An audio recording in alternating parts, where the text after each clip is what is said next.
Bom dia. Bem-vinda.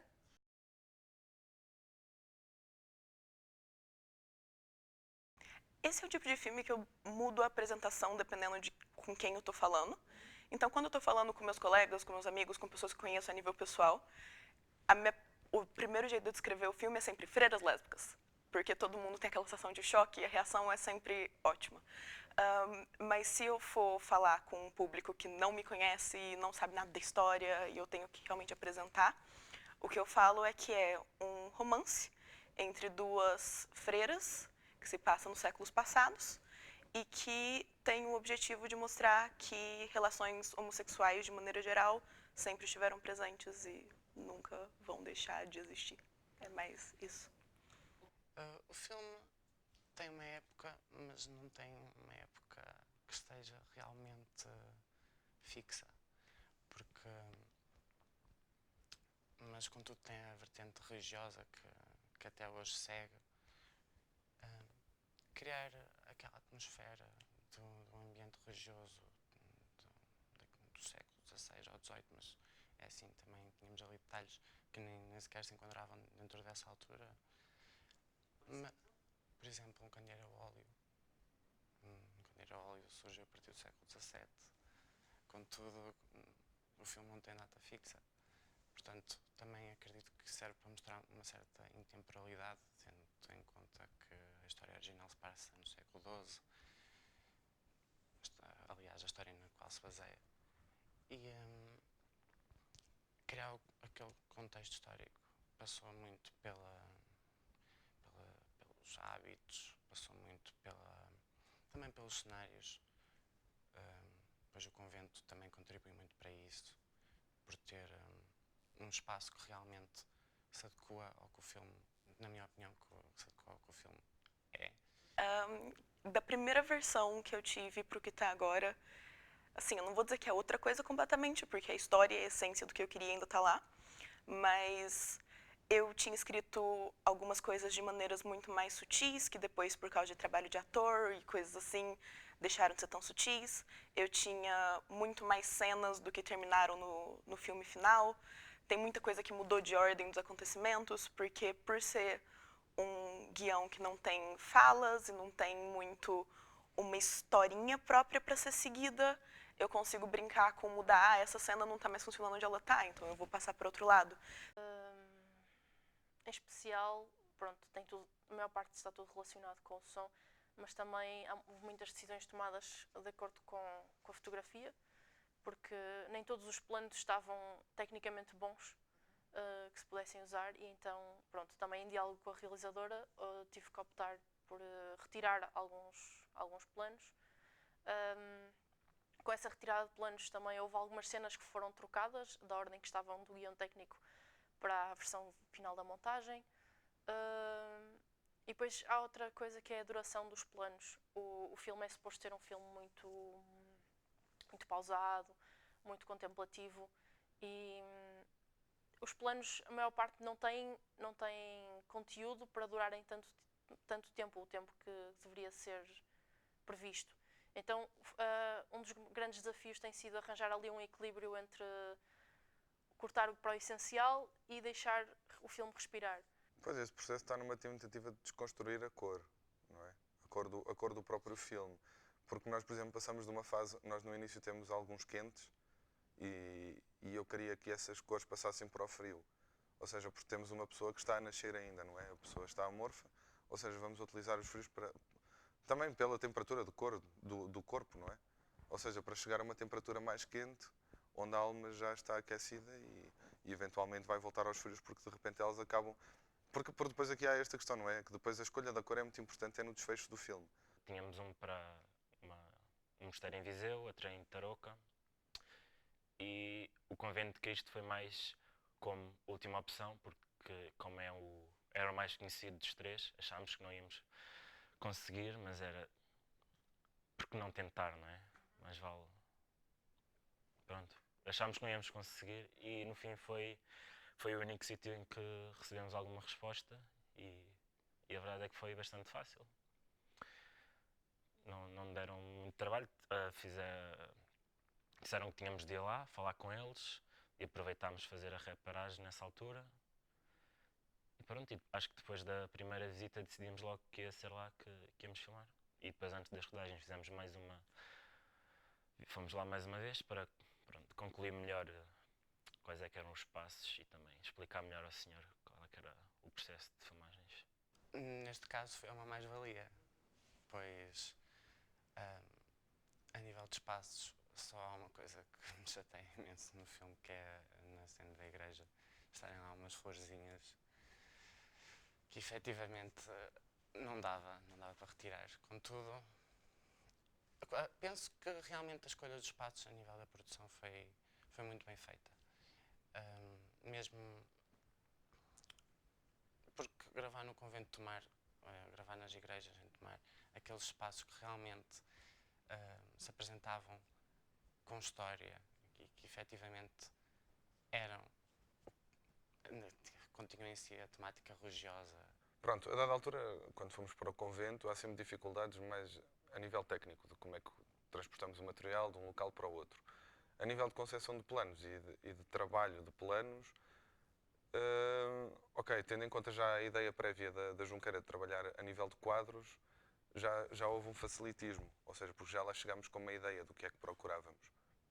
Pronto, foi muito por aí. Por exemplo, nós estamos a ver um videoclipe. Um videoclipe nós vemos imagens e às vezes nem nos apercebemos da imagem em si que está a passar. Às vezes o som sobrepõe-se à imagem. O que acontece numa curta é que tem que haver um equilíbrio. Ou seja, metade da montagem, metade do filme é montagem de imagem e a outra metade é completada pelo som.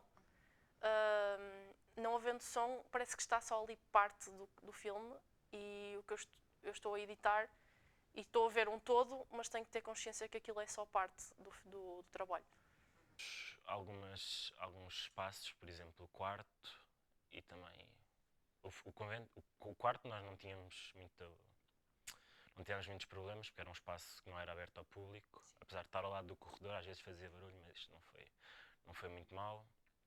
E depois o convento fechava às 5, portanto, a partir dessa hora não tínhamos problemas com o público, mas temos umas quantas cenas, 4 ou 5, acho eu, na entrada do convento, que é uma parte que nem se paga antes da bilheteira, portanto aí era onde era mais complicado, o espaço aberto, é difícil esconder as pessoas.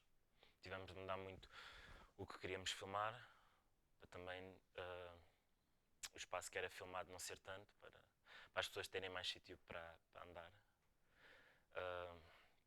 O refeitório também foi difícil porque era um salão muito grande, fazia eco e não era uma sala, tipo, era um acesso, tinha de se passar por lá para continuar a visita. Portanto não podíamos mesmo, acho que esse foi o pior sítio, acho que não se pode usar nenhum som daí, porque foi o pior sítio em termos de produção. Tive alguns ficheiros de som, mas não há nada que se aproveite, porque houve sempre pessoas a falar do fundo e quebra completamente a realidade do filme. Ou seja, nós estamos a ver duas raparigas, as duas freiras no convento, e estamos a ouvir um barulho enorme ao fundo de turistas, ou seja, quebra completamente aquele ambiente que é suposto ter o filme, quebra completamente a ficção. As pessoas têm uma visão de que o diretor de fotografia muitas das vezes tem, e tem sempre, claro, é um processo criativo, não é? E o processo criativo tende a construir-se como um indivíduo. Mas neste caso trabalhamos num coletivo e uma das minhas maiores preocupações neste projeto foi tentar não fugir à ideia do que a realizadora pretendia, ou seja, servir como uma ferramenta. Porquê? Porque eu acho que o trabalho dela requer uma grande construção a nível intelectual e, mais do que isso, também faz muito esforço psicológico em termos de cansaço. Ou seja, eu preocupei-me mais neste projeto depois, durante a produção, como é evidente, não na pré-produção, mas durante a produção de tentar ouvi-la e tentar perceber aquilo que ela queria, ao invés de ir à procura das minhas ideias. Tínhamos 400 euros já assegurados do ICA. Depois arranjámos vários meios para conseguir o resto do orçamento, que na altura estava previsto por volta de 1.600 euros. Fizemos um PPL em Portugal, que não funcionou, não chegámos ao valor que tínhamos pedido. Fizemos algo semelhante no Brasil, que é a vaquinha, aí conseguimos mais de 500 euros. Vendemos rifas, fizemos cerca entre 200 e 300 euros, não sei agora ao certo quanto é que foi. E na minha terra fui às empresas, pedi mecenato, acho que fui a uns 9, 10 empresas. E depois de início só 2 é que não mostraram interesse e no fim só consegui com que 3 conseguissem dar dinheiro. Ainda estou à espera da resposta de 2 empresas. Disseram que iam dar. Acho que já não preciso. Eu gostava que recebessem de peito aberto, é o jeito que eu digo. Porque eu sei que vai existir algum bloqueio para receber essas coisas, mas eu acho que a partir do momento que a pessoa recebe de peito aberto e está disposta a que o filme abra uma discussão, seja sobre religião, seja sobre gênero, seja sobre sexualidade, seja sobre o que for, o filme está meio que cumprindo o seu objetivo.